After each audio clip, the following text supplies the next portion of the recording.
Hello, I'm IBX Toycat, and today I'm going to be giving you a feature preview and a tutorial for one of the new blocks coming in the next update for Minecraft Xbox and Minecraft PlayStation. And that new block is the daylight sensor, which is a piece of new redstone kit, which basically is an input for systems, because when it's daytime, it will light up the system like this. It's also known as a daylight detector, and it's very similar to a solar panel in real life. So, a lot of people got the basic idea of it, and they're like, oh, that's, kind of not very good, it's kind of lame. But what I wanted to do in this video is kind of explain why the daylight sensor is good, with a full-on explanation of what it does and stuff, because it can be useful in loads of systems, and I think it's definitely worth your time. So hopefully you do enjoy this video, and it's going to be a feature preview using PC gameplay, like my other feature previews. So if you like the fact that it's using gameplay rather than the screenshot, please do like the video. It helps support the idea, and also is very much appreciated. So let's get straight into it, shall we? With how do you craft this then? So it's actually one of the harder redstone items to craft, requiring 3 oak wood slabs,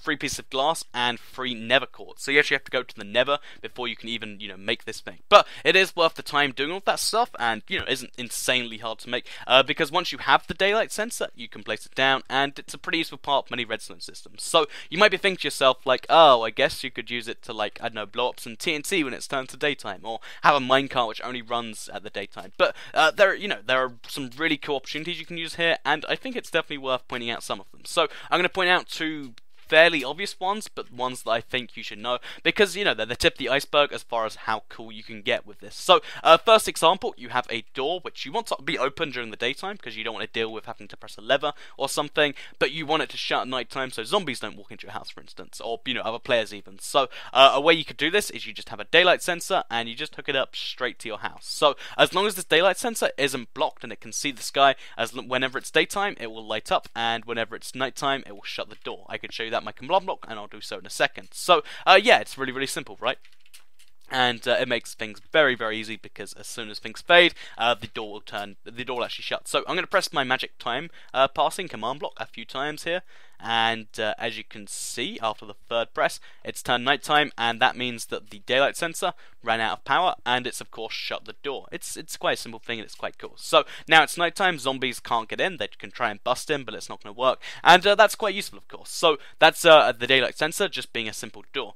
You can even do things the opposite way around if you want to, for instance. So at nighttime, I want this lights turn on. So even outside my house, if I come out for another reason, I don't want mobs to be out here, so I want this to be lit up. How do I do that? So if you use a redstone inverter and a daylight sensor, what you can actually do is you can make it so at night time the lights actually turn on. So here you can see the light turns on at night. However, when you turn it back to day, which I'm going to do now because I much prefer the daytime, as you can see. Okay, let's do this.